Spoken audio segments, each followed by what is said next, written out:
Subscribe my channel बच्चों की प्यारी प्यारी कहानियाँ। बुलबुल का बच्चा खाता था खिचड़ी पीता था पानी। बुलबुल का बच्चा खाता था खिचड़ी पीता था पानी। गाता था गाने मेरे सिराने बुलबुल का बच्चा।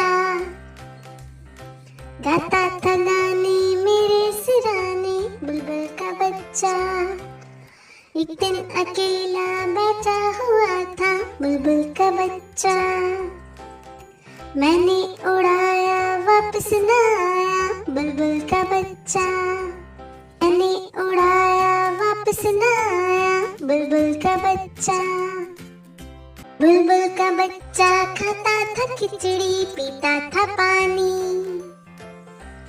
बुलबुल का बच्चा खाता था खिचड़ी पीता था पानी। गाता था गाने मेरे सिराने बुलबुल का बच्चा।